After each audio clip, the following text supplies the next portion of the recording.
Bismillahirrahmanirrahim. I am Atiqur Rahman, lecturer in chemistry at GPGC Mansehra.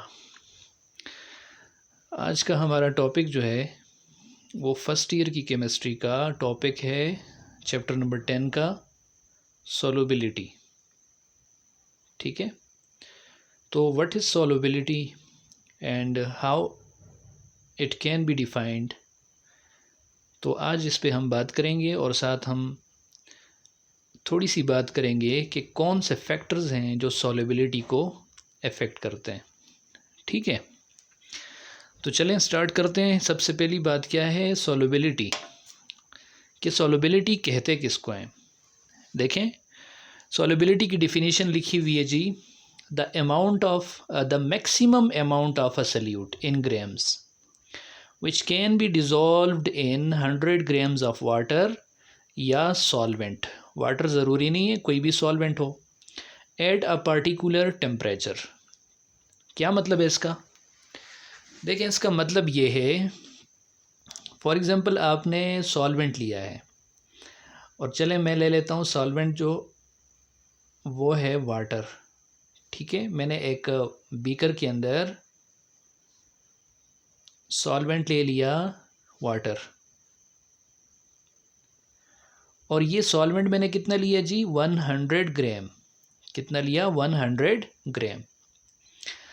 इसके अंदर मैं dissolve करना चाहता हूँ NaCl, सोडियम क्लोराइड साल्ट। इसके अंदर मैं क्या करना चाहता हूँ, डिज़ोल्व करना चाहता हूँ। तो ये क्या हुआ जी, सॉल्वेंट हुआ, और ये क्या हुआ, सोल्यूट हुआ। ठीक है, अब देखिए आपके पास 100 ग्राम पानी है और इस तरफ आपके पास एक बोरी रखी हुई है साल्ट की, यानी अच्छा खासा आपके पास नमक पड़ा हुआ है। आप यहाँ से एक एक चम्मच उठा के यहाँ पे डालते जाते हैं, तो क्या ये पूरी की पूरी बोरी जो है वो इस 100 ग्राम के अंदर हल हो जाएगी, डिज़ोल्व हो जाएगी? तो ऐसा नहीं होगा। देखिए, आप थोड़ा सा नमक कुछ ग्राम्स इसके अंदर क्या करेंगे, डिज़ोल्व करेंगे, तो ये 100 ग्राम पानी उसको अपने अंदर क्या कर देगा, डिज़ोल्व कर देगा और सॉल्यूशन बन जाएगा। इस वक्त पूछा जाए क्या और अगर कुछ अमाउंट डाली जाए और वो इसमें हल होगी या नहीं होगी, तो जवाब होगा बिल्कुल जी, इसके अंदर कुछ और अमाउंट भी क्या हो सकती है, डिज़ोल्व हो सकती है। तो अब आपने जो थोड़ा सा नमक डाला है और उस वक्त जो सॉल्यूशन बना, देखें उस सॉल्यूशन को कहा जाता है अनसैचुरेटेड सॉल्यूशन। क्या कहा जाता है, अनसैचुरेटेड सॉल्यूशन। ठीक है, उसको क्या कहा जाता है जी, अनसैचुरेटेड सॉल्यूशन। उर्दू में इसको कहते हैं गैर सैरशुदा। गैर सैरशुदा, गैर सैरशुदा से मुराद ये कि ये सॉल्यूशन जो है ये अभी तक सैर नहीं हुआ, यानी इसके अंदर सल्यूट की बाकी मिकदार क्या हो सकती है, डिज़ोल्व हो सकती है। तो ऐसा सॉल्यूशन जिसके अंदर सल्यूट की मज़ीद मिकदार क्या हो सकती है, डिज़ोल्व हो सकती है, उसको कहा जाता है अनसैचुरेटेड सॉल्यूशन। ठीक है, अब आप क्या करते गए, NaCl जो साल्ट है, जो सल्यूट है, वो आप डिज़ोल्व करते गए, डिज़ोल्व करते गए, तो एक वक्त ऐसा आएगा कि इस सॉल्यूशन के अंदर मज़ीद सॉल्यूट की मिकदार क्या नहीं होगी, हल नहीं होगी। अगर आप इससे ऊपर और NaCl डालेंगे तो वो NaCl जो है वो क्या नहीं होगा, डिज़ोल्व नहीं होगा, वो आके यहाँ बॉटम के ऊपर क्या कर जाएगा, ऐसे ही बैठ जाएगा, वो क्या नहीं होगा, मज़ीद डिज़ोल्व नहीं होगा। फिर इस वक्त जो सॉल्यूशन होता है ना, जिसके अंदर मज़ीद सल्यूट की मिकदार क्या नहीं हो सकती, हल नहीं हो सकती, उस सॉल्यूशन को कहा जाता है सैचुरेटेड सॉल्यूशन। क्या कहा जाता है जी, सैचुरेटेड सॉल्यूशन। उर्दू में कहते हैं सैरशुदा। क्या कहते हैं, सैरशुदा। क्या मतलब हुआ, मतलब ये हुआ कि ये सॉल्यूशन क्या हो चुका है, अब जी सैर हो चुका है, मज़ीद सल्यूट इसके अंदर क्या नहीं हो सकता, डिज़ोल्व नहीं हो सकता। अब देखें, ये सारा का सारा एक ख़ास टेम्परेचर पे आप 100 ग्राम ऑफ सॉल्वेंट के अंदर NaCl क्या कर रहे हो, डिज़ोल्व कर रहे हो, और आप डिज़ोल्व करते गए NaCl को यानी सल्यूट को, तो एक ख़ास हद तक आकर, एक ख़ास लिमिट पे पहुंचकर मज़ीद NaCl क्या नहीं होगा, डिज़ोल्व नहीं होगा। तो जितनी अमाउंट आपने डिज़ोल्व कर दी है इस 100 ग्राम ऑफ वाटर के अंदर, सॉल्वेंट के अंदर, एक ख़ास टेम्परेचर के ऊपर, जितनी ग्राम आपने क्या कर दी है NaCl की डिज़ोल्व कर दी है, इसी को क्या कहा जाएगा, सोल्युबिलिटी ऑफ NaCl। ठीक है, इसी को क्या कहा जाएगा, इसकी सोल्युबिलिटी। मेरे ख्याल से बात समझ में आ गई होगी, आसान है। ठीक है, मसलन आपने 100 ग्राम वाटर लिया था और इस वक्त टेम्परेचर आपके पास था 25 डिग्री सेल्सियस। आप NaCl इसके अंदर क्या करते गए, डिज़ोल्व करते गए। फॉर एग्ज़ाम्पल, वैसे मिसाल के तौर पे कह रहा हूँ, 25 ग्राम आपने डिज़ोल्व कर दिया तो वो डिज़ोल्व हो गया, 25 मज़ीद आपने डिज़ोल्व कर दिया, डिज़ोल्व हो गया। 10 ग्राम मज़ीद आपने डाल दिया तो वो डिज़ोल्व हुआ, लेकिन उसके बाद जो है मज़ीद अगर आप 1 ग्राम भी डाल रहे हैं वो क्या नहीं हो रहा, डिज़ोल्व नहीं हो रहा। इसका मतलब इस सॉल्यूशन के अंदर सिर्फ 60 ग्राम ऑफ सल्यूट मौजूद है जो डिज़ोल्व है किसके अंदर, 100 ग्राम ऑफ वाटर के अंदर, और इसके अंदर मज़ीद NaCl क्या नहीं हो रहा, डिज़ोल्व नहीं हो रहा। तो मैं कहूँगा कि इस टेम्परेचर के ऊपर यानी 25 डिग्री सेल्सियस के ऊपर NaCl की सोल्युबिलिटी वाटर के अंदर, ये कहना ज़रूरी है क्योंकि किसी और सॉल्वेंट में NaCl की सोल्युबिलिटी यही नहीं होगी। तो मैं कहूँगा 25 डिग्री सेल्सियस पर 100 ग्राम ऑफ वाटर के अंदर 25 डिग्री सेल्सियस पर वाटर के अंदर, सॉल्वेंट के अंदर NaCl की जो सोल्युबिलिटी है वो कितनी है जी, 60 ग्राम है। तो यही बात यहाँ पे लिखी हुई है।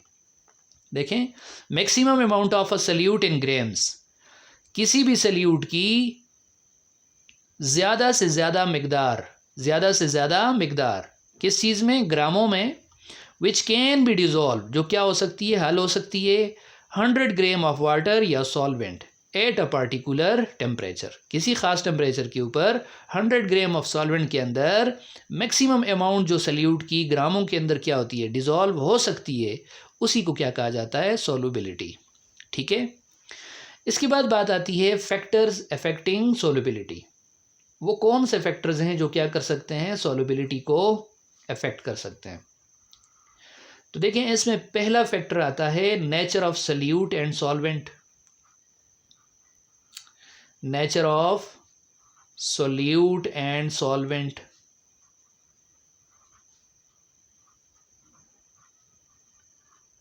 दूसरा फैक्टर इसमें आता है प्रेशर, और तीसरा फैक्टर जो आपकी कोर्स में है वो क्या है जी, टेम्परेचर। यानी ये 3 फैक्टर्स जो हैं ये सॉल्युबिलिटी को क्या करते हैं, अफेक्ट करते हैं। ठीक है, तो उसमें 2 हम जो हैं वो इस लेक्चर के अंदर देख लेते हैं, और टेम्परेचर और सॉल्युबिलिटी कर्व वगैरह की बात हम नेक्स्ट लेक्चर में इंशाल्लाह डिस्कस करेंगे। तो नेचर ऑफ सल्यूट या सॉल्वेंट से क्या मुराद है, यानी सल्यूट कैसा है और सॉल्वेंट कैसा है। देखिए, इसमें हमने पहले एक बात पढ़ी थी, वो बात क्या थी कि like dissolves like, like dissolves like, like dissolves like. क्या मतलब हुआ, पोलर चीज़ हल होती है किसके अंदर, पोलर सॉल्यूट हल होता है किसके अंदर, पोलर सॉल्वेंट के अंदर, और नॉन पोलर जो है वो किसके अंदर हल होगा, नॉन पोलर के अंदर। ठीक है, अब अगर आप उठा के ले आएँ जी पोलर चीज़ और उसको आप डिज़ोल्व करें नॉन पोलर के अंदर, तो क्या इसकी कोई सॉल्युबिलिटी होगी, नहीं, इसकी सॉल्युबिलिटी इसके अंदर क्या हो जाएगी, बहुत कम हो जाएगी, मिनिमम हो जाएगी, और शायद ज़ीरो हो जाए। तो ये डिपेंड किस पे कर रहे हैं, देखें, सोल्यूट और सॉल्वेंट की नेचर के ऊपर, कि दोनों की नेचर क्या है। ठीक है, अब हर चीज़ जो है वो वाटर के अंदर एक ही तरतीब से क्या नहीं होगी, हल नहीं होगी। फॉर एग्ज़ाम्पल, आपने 20 डिग्री सेल्सियस टेम्परेचर रखा, ठीक है, और आपने 100 ग्राम पानी लिया। कितना पानी लिया जी, 100 ग्राम, यानी इसको आपने क्या बना दिया, सॉल्वेंट बना दिया। किसको, वाटर को। 20 डिग्री सेल्सियस आपने रखा है। अब आप देखेंगे कि ये जो 100 ग्राम ऑफ सॉल्वेंट है, वाटर है, 20 डिग्री सेल्सियस पर, ये 192 ग्राम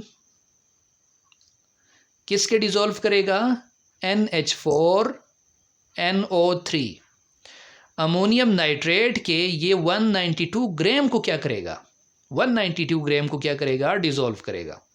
ठीक है, यानी 100 ग्राम के अंदर 192 ग्राम सोल्यूट NH4NO3 का हल होगा। उसके बाद मज़ीद 1 ग्राम भी क्या नहीं होगा, हल नहीं होगा। तो आप कहेंगे कि 20 डिग्री सेल्सियस पर 100 ग्राम ऑफ सॉल्वेंट के अंदर या 20 डिग्री सेल्सियस पर वाटर के अंदर, सीधा सीधा कहो वाटर के अंदर NH4NO3 की सॉल्युबिलिटी कितनी है, 192 ग्राम है। देखें, जब सॉल्युबिलिटी मैक्सिमम पहुंच जाती है तो सोल्यूशन कौन सा बन जाता है, सैचुरेटेड सोल्यूशन।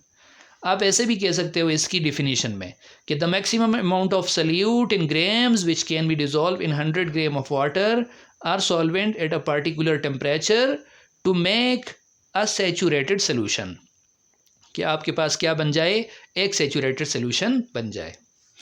तो NH4NO3 कितना डिजॉल्व होगा, 192 ग्राम। ठीक है, इसी तरह 6.5 ग्राम मर्क्यूरिक क्लोराइड HgCl2 ये डिज़ोल्व होगा वाटर के अंदर।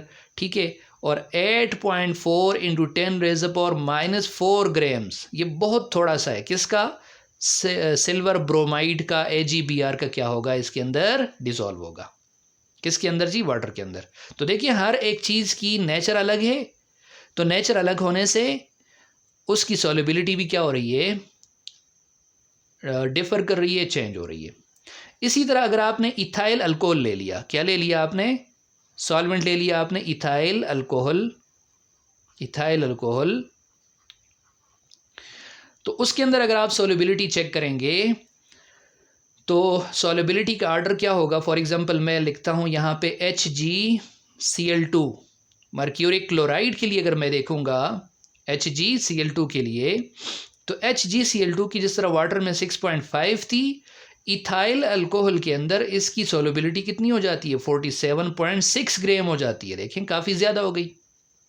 ठीक है, इसी तरह अगर आप अमोनियम नाइट्रेट को देखें, जिसका 192 ग्राम 100 ग्राम ऑफ वाटर के अंदर क्या हो रहा था, डिज़ोल्व हो रहा था 20 डिग्री सेल्सियस पर। तो अगर आप इथाइल अल्कोहल में देखेंगे तो अमोनियम नाइट्रेट का NH4NO3 का सिर्फ और सिर्फ 3.8 ग्राम ही क्या होता है, डिज़ोल्व होता है। इससे ज़्यादा क्या नहीं होता, डिज़ोल्व नहीं होता। ठीक है, तो ये बात थी किसकी, नेचर की nature of solute and solvent की, कि हर चीज़ की नेचर जो है वो क्या होती है, अलग होती है। और हर सॉल्वेंट के अंदर मुख्तलिफ सल्यूट जो होता है वो मुख्तलिफ अंदाज से क्या होता है, डिज़ोल्व होता है, और उसकी सॉल्युबिलिटी क्या होती है, डिफरेंट होती है। ठीक है, इसका मतलब ये हुआ, इन द सेम सॉल्वेंट, एक ही सॉल्वेंट के अंदर the solubility of different solutes is different. Solvent आपने एक ही लिया है और सोल्यूट्स आप क्या करते जा रहे हो, चेंज करते जा रहे हो, तो उनकी सॉल्युबिलिटी क्या होगी, डिफरेंट होगी। ठीक है, ये बात हो गई किसकी, पहले फैक्टर की। अब बात आती है दूसरे फैक्टर की, जिसको क्या कहा जाता है, प्रेशर। ठीक है, तो प्रेशर अगर आप देखें, अगर आपने लिक्विड क्या लिया है, फॉर एग्जांपल ये लिक्विड आपने क्या लिया है, सॉल्वेंट लिया है, और इसके अंदर आप सॉलिड क्या कर रहे हो, डिज़ोल्व कर रहे हो। तो सॉलिड इन लिक्विड जो सोल्यूशन होता है, इसके ऊपर प्रेशर का इतना ख़ास क्या नहीं होता, इफेक्ट नहीं होता, असर नहीं होता। हाँ, प्रेशर का ज़्यादा इफेक्ट होता है सॉल्युबिलिटी ऑफ गैसेस पे, सॉल्युबिलिटी ऑफ गैसेस पे, कि फॉर एग्जांपल आप किसी भी सॉल्वेंट के अंदर क्या डिज़ोल्व कर रहे हो, गैस डिज़ोल्व कर रहे हो। जैसे सॉफ्ट ड्रिंक्स के अंदर कार्बन डाइऑक्साइड गैस क्या की जाती है, डिज़ोल्व की जाती है, तो एक ख़ास प्रेशर पर की जाती है। अब एक ख़ास प्रेशर पे या एक ख़ास टेम्परेचर के ऊपर जो गैसेस की सॉल्युबिलिटी है वो डायरेक्टली प्रोपोर्शनल होती है किसके, प्रेशर के। किसके, प्रेशर के। मैं कह सकता हूँ सॉल्युबिलिटी ऑफ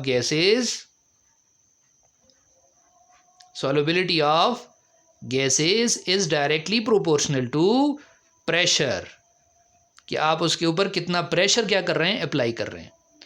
तो जितना प्रेशर ज़्यादा अप्लाई करेंगे, गैसेस की सॉल्युबिलिटी क्या हो जाएगी, उतनी ही ज़्यादा हो जाएगी। सॉफ्ट ड्रिंक्स वगैरह के अंदर कार्बन डाइऑक्साइड क्या की जाती है, इंसर्ट की जाती है, डिज़ोल्व की जाती है, और प्रेशर बढ़ा दिया जाता है तो ये कार्बन डाइऑक्साइड उसके अंदर क्या होती है, डिज़ोल्व। लेकिन जैसे ही आप उसका ढक्कन खोलते हैं और प्रेशर रिलीज़ हो जाता है तो आप देखते हैं कि वो कार्बन डाइऑक्साइड गैस एफरवेसेंस के साथ, यानी एक बुलबुले से बनते हुए क्या हो जाते हैं, बाहर रिलीज़ हो जाती है कार्बन डाइऑक्साइड गैस, और उसकी सॉल्युबिलिटी क्या हो जाती है, लॉस कर जाती है, कम हो जाती है। ठीक है, तो ये थे दो फैक्टर्स, प्रेशर की बात कर ली हमने और nature of solute and solvent की बात की।